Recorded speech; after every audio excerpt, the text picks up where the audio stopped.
Hey everyone, welcome back to the Real Estate Real Life podcast. Today's episode is with a super dynamic, what I would call a power couple in real estate. It's Julie Youngblood and Eric Heinen. They're based out of Las Vegas. Julie was named one of Inman's top 25 coaches in the country, and she happens to be a mentor and coach with the Metrics Mastermind and Training that I am personally a part of. I asked them to join me today because I'm always intrigued by them. When you're around them, they're full of energy, they're slaying it in life, they're having fun, they're building a big life and a big business. And so I thought it would be great to have them on because I know a lot of people in real estate ultimately are wondering how they get that balance if they have their spouse that's coming into the business, how to handle that, delegate different parts of it, as well as Julie really dropped some great knowledge bombs in today's podcast about just life in general and real estate in general. So I hope you enjoy. It's one of those podcasts that is just full of energy and you will not regret listening. Hey friends, Bengtzen here, and I'm stoked to have you join us on Real Estate Real Life. Success in real estate and life is 80% mindset and 20% strategy. This podcast goes deep into the mind of top real estate entrepreneurs, CEOs, and mindset coaches across the country who are downright dominating their space and thriving in their lives and business. Tune in each week to learn how the best in the business are building systems that work for them and creating incredible opportunity and freedom in both their lives and businesses. Okay. Everyone, it's Bengtzen. Thank you for joining us for the Real Life Real Estate Podcast. My guest today is Julie and Eric from Las Vegas. Give them a shout out. Hello. I asked Julie and Eric to be our guests because Julie and Eric are badasses in the real estate space. They're based out of Las Vegas, Nevada. Julie is one of Inman's top 25 coaches in the nation. She's also one of our coaches. I coach with the Metrics training and coaches, and she's at every mastermind I go to. And I have a high level of respect for them as people, as a couple, and for their businesses. So I thought today would be cool to really kind of dive deep into their lives because it seems like from an outsider perspective that you guys are thriving as a power couple is what I'd call you. And so I really want to dive in how you guys started on this journey and really like where you got to where you're at. So welcome. Thank you for having us. Thank you for having us. Awesome. Super pumped to be here. Yeah. So Julie, maybe kind of start us off with how this all started with you and Eric working together and your journey that got you into real estate and how you got to where you're at today. Yeah. So I actually started my real estate journey when I was 17. I got out of high school. I went right to real estate school, not because I necessarily thought I wanted to be a real estate agent, because my dad ran the real estate school and I got to go for free, truth be told. So it makes really good though at listing appointments nowadays. And I'm like, I've always wanted to be a realtor. So I went to real estate school because I wasn't sure what I wanted to be when I grew up. And that was what my whole family did. And so fast forward, I loved it. It's what I did. Fast forward roughly 11 years later, this guy shows up in Vegas. And it was actually kind of an interesting time for both of us. We had a lot of personal life changes going on. And we ended up working in the same office and literally in the same office space of about, a 10 by 10 office? Yes. I was actually, so I'm a Keller Williams agent. I was really interested in being at that time, it's called a team leader. So I wanted to run the office, right? And so I had been interviewing for that spot for about 4 months when Mr. Heinen showed up. And apparently he's a little more charming and outgoing than me. And they actually ended up bringing him in and they said to me, Julie, we really like this guy because he's outgoing. He's going to connect with people. He's incredibly good looking. He's incredibly good and looking. Humble. Wow. Very humble. I don't even know how he does it. I'm really telling the truth here, babe. And the challenge was that he didn't have any Nevada real estate experience. So Eric had been selling real estate in Atlanta, but he didn't have the Nevada experience. And wasn't necessarily as sold out on Keller Williams as I had been. And so they offered me this thing called productivity coach. So it was one of those things where like, be careful what you wish for, or you know how they say you don't always get what you want, but sometimes it's because you were meant for something better. Yes. And I'll tell you that I didn't want to be a productivity coach, and it is the happiest mistake of my life. Not only that, I mean, I love coaching, so it opened up that door. I got to sit next to this guy, and quite frankly, we worked really well in those roles, team leader and productivity coach. We had a really he really did like razzle dazzle him, and then I closed him. And as our relationship grew, I mean, we've always worked together. From the very first day we met, we literally were working in an office together. And so it's almost unfair, right, to say, what is it like to work with your spouse? We've never not done it. But we recognized early on that we both had very different skill sets. I would say that the strength for us was absolutely that we kind of developed a natural chemistry and a synergy together, where what Julie said was really accurate. I came into a new role as team leader. I ended up getting the job, and you were super happy about that. But it really was like the happiest of accidents and circumstances, because while I was tap dancing on the front end, doing things like managing the office and basically in charge of recruiting agents in, Julie had way more of a bedrock, a foundational knowledge of not only real estate here in Las Vegas, but also a little bit more of the inner workings of the office. So I basically got to be the hype man in the front. Julie got to take care of business in the back, and we developed our own kind of language and systems around that. And so, yeah, I thought that was really successful. Super cool, because I think I would have thought Julie was in real estate, you moved to Vegas, and we're like, hey, what am I going to do for work? So this is actually a super cool backstory of how you guys actually met. So you got into the real estate side, and then what made you guys decide, like, how soon did you realize you were going to be a couple? Do you want the PG-13 answer or like the real answer? Yeah. So Eric, I think we recognized pretty quickly that we had quite a bit of chemistry. Yeah, sure. And we like to do a lot of the same things. And truth be told, Eric was new to Las Vegas. And so as a born and raised native, I know that anybody that first moves to Vegas has to go do their Vegas thing for the first year. And if I'm being totally transparent, I was just recently out of a marriage, and I had 2 small children, and I knew, and I had made the commitment to myself and my kids that I was just going to work on me for a year. And we literally met as all of that was happening. And so while we really enjoyed each other's company, we had made this commitment and had this grown-up conversation around, hey, we're not gonna do anything too serious. We're gonna both kind of figure out what do I look like as a single mom, and what do you look like as a single guy in Vegas? Yeah. So spoiler alert. I was also recently out of a divorce myself, and that was a big part of the reason that I came to Las Vegas for a reinvention of sorts. And so it was interesting that Julie was kind of on the journey that she was on, and that was part of having that grown-up conversation. And I was also trying to figure out, like, who am I in this new role? Like, now that there's a new chapter in my life unfolding. So we both met at kind of the same time in our lives. I think when we were both making the decision that we were both growing, and then we both had new roles in the office to kind of take on, and we also had new roles personally to take on. And I think we got really lucky. We got really that we grew together. It was about a year later where we just said, all right, let's just be real. This is going to be what it's going to be. Shortly thereafter, Eric was no longer the team leader. And it was about a year after that. After winning the regional recruiting award.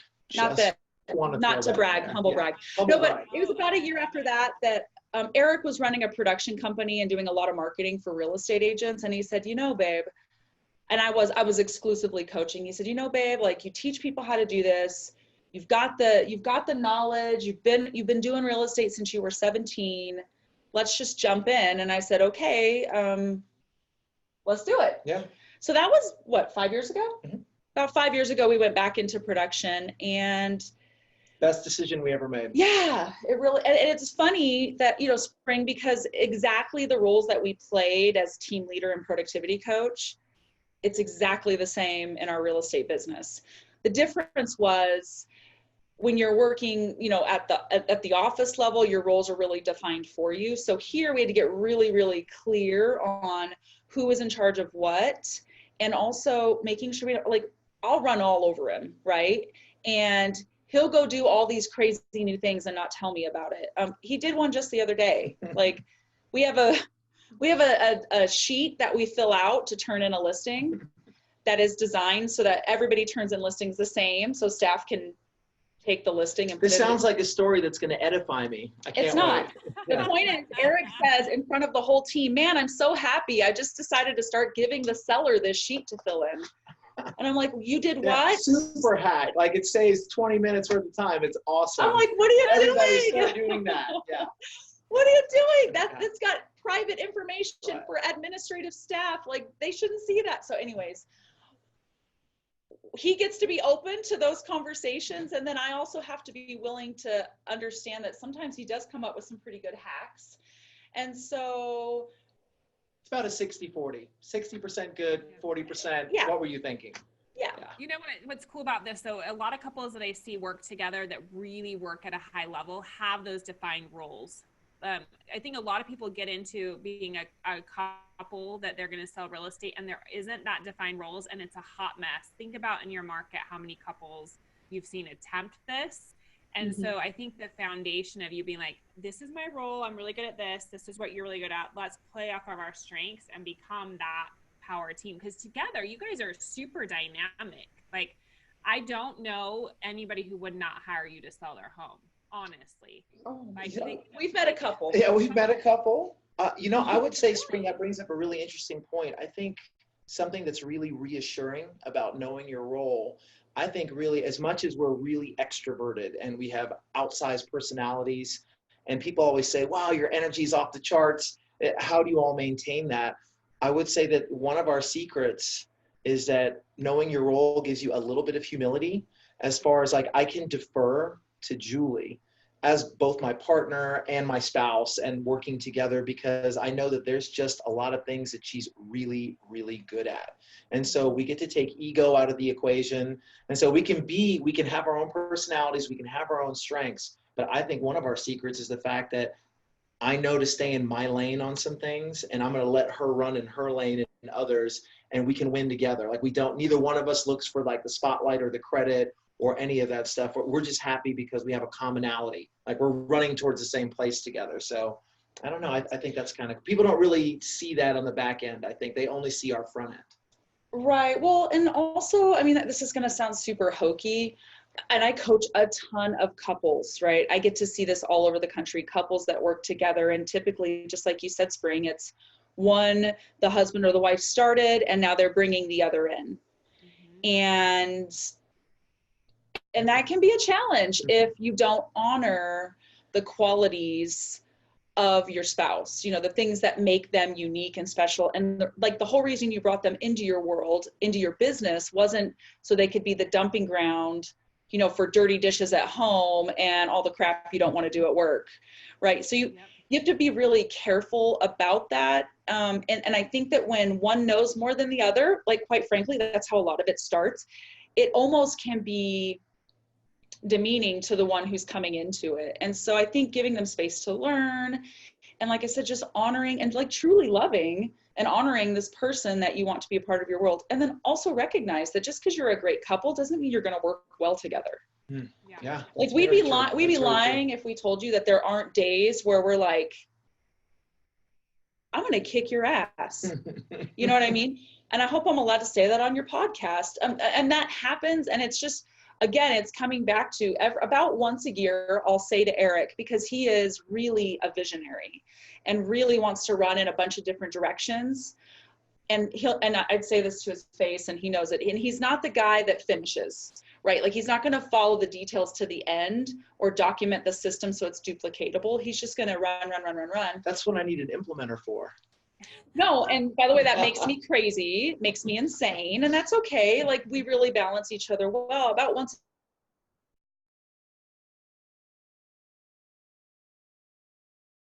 this year. Mm-hmm. Because if I know what he's thinking and where he wants to go, then I can look at it and say, yep, this makes perfect sense. I think you're right. We need to go there. Nope, we're not doing that. And here's why. This looks good. This looks good. What were you thinking here? So we do that. This type of business planning, by the way, is often facilitated by at least 2 bottles of rosé. Like, I find that it really helps the refining and the decision-making process in this part. I'm sorry. Go ahead. No, honey. Yeah, the point is that we're constantly like doing that check-in with each other, because I want to honor him. Like, outside of him being my business partner, I love this man with all my heart. Like, I couldn't imagine doing anything without him. Right. So I just think we're really, really, really aware of that, of our relationship is always first. So if we're fighting about work, it's just probably not, we have to really address it. Right. Yeah. And immediately we do that. I feel like we're just blah, blah, blah, blah, blah. So chime in anytime you want. I think something else that we've really had to work on is that we both really like what we do. Yeah.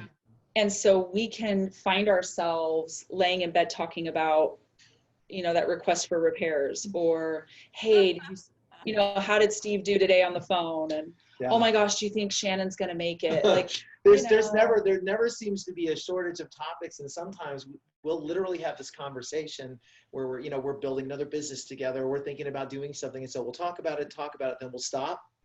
We'll look at each other and we'll say, okay, let's play a game. For the next 30 minutes, let's talk about nothing to do with real estate, and let's eat dinner.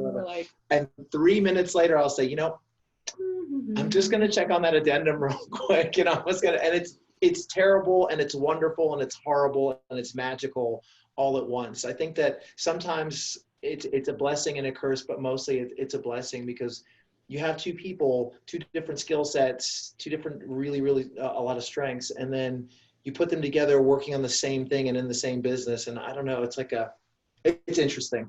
No 2 days are the same, even though we build our days around routines and systems and models. It's interesting. I think the key to it too is something, Julie, you said, 2 parts is, I think sometimes couples get into real estate and somebody's already in and they throw their spouse in for that extra support.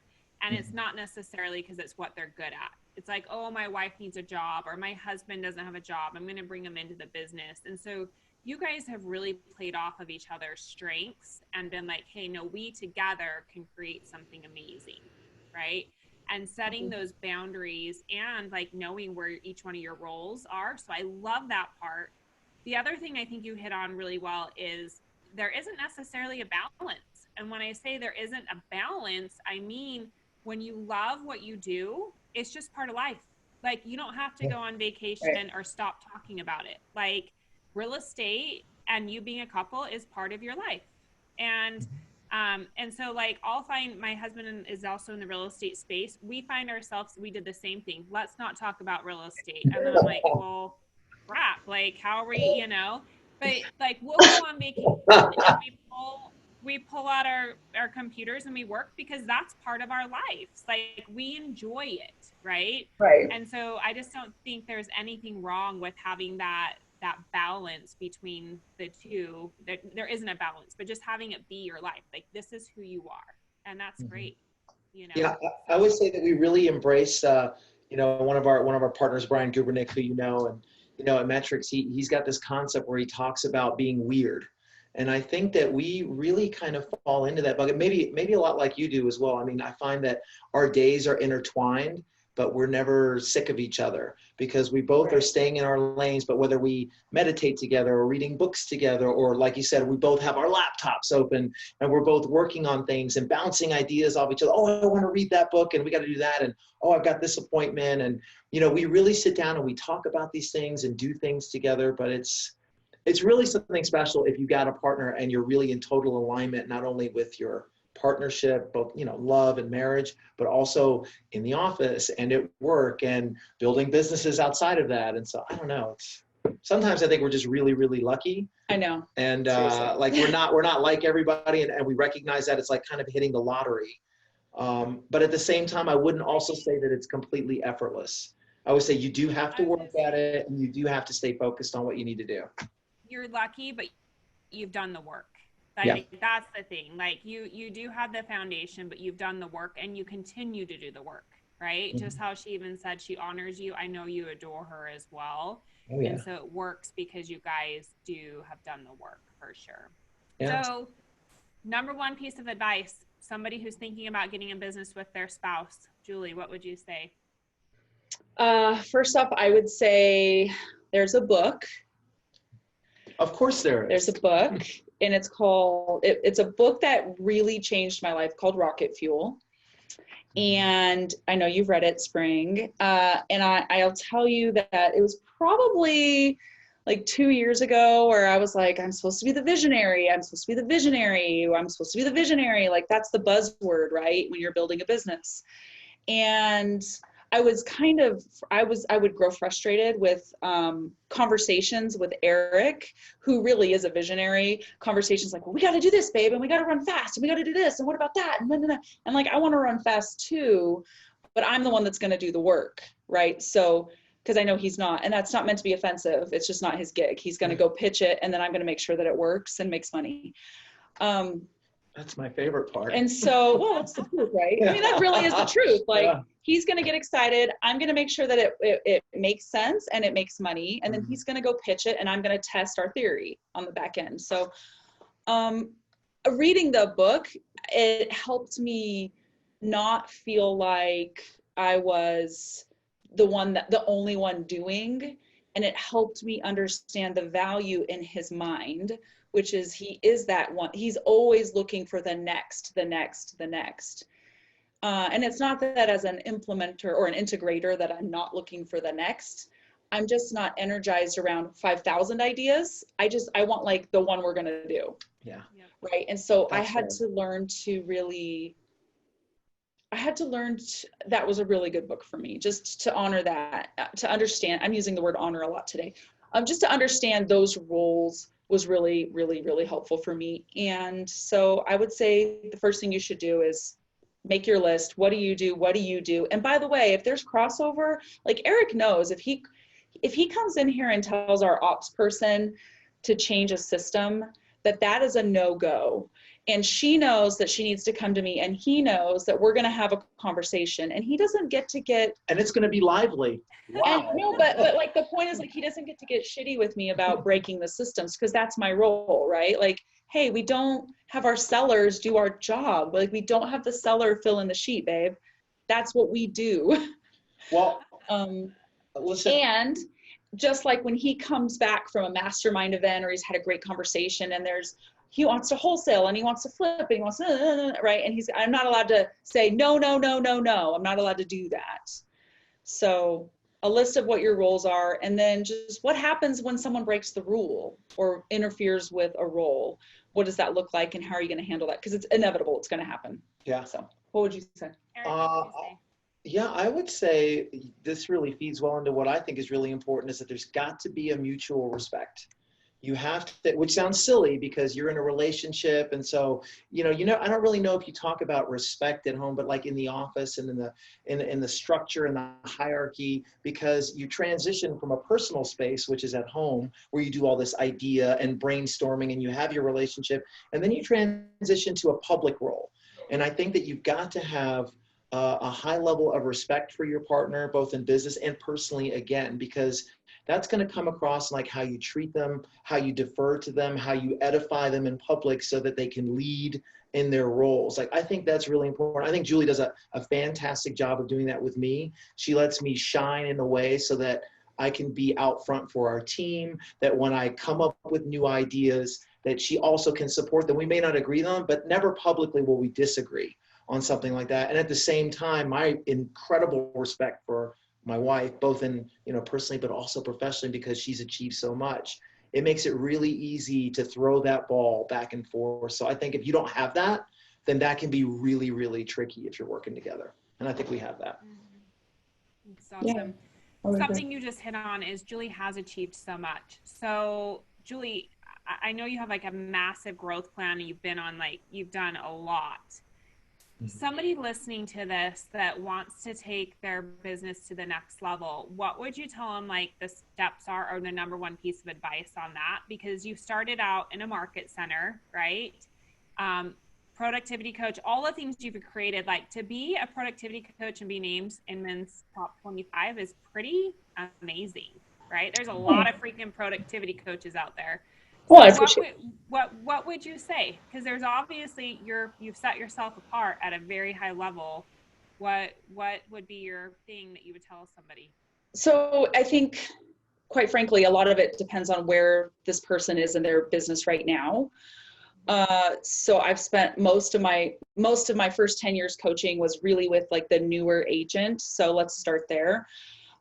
Getting on a schedule and really treating this thing like a job. I mean, it's crazy. People get into real estate for the freedom and the money, right? And they take advantage of the freedom and they get out because they didn't make the money.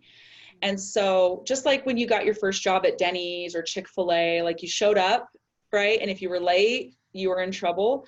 But you showed up and you followed a schedule, right? You stocked the salad bar, you filled the salt and pepper shakers, you made sure there were napkins in the dispenser. I mean, like you had a checklist and things that you had to do if you wanted to get paid your $4.25 an hour. And it's crazy that as humans, we will follow those checklists and those job descriptions. And then the minute we get into a spot where we can make multiple six figures a year, we suddenly forget that, oh, this too probably requires some sort of discipline. So as silly as it sounds, Spring, and as simple as it is, it's about following a schedule, right? And just treat it like a job so you never have to get one. Yeah. I would say simplicity in that as well, because people like to overcomplicate things because it's a fantastic reason to lay up and why it didn't happen. You know, the more complicated we make it, when really it's as simple as following a schedule and what time do you show up every day and are you consistent in your habits? Yeah, so I'll tell you the single biggest habit I developed very early, like first year in my career, was practicing my scripts. And I know that I couldn't do what I do today if I didn't know the language of real estate. And so I made it at first I did it because I was a brat, right? I did it to prove it didn't work because I was just like everybody else, except my dad had been in real estate. So clearly I know real estate. I don't need to practice what to say. The problem is I wasn't very good at it.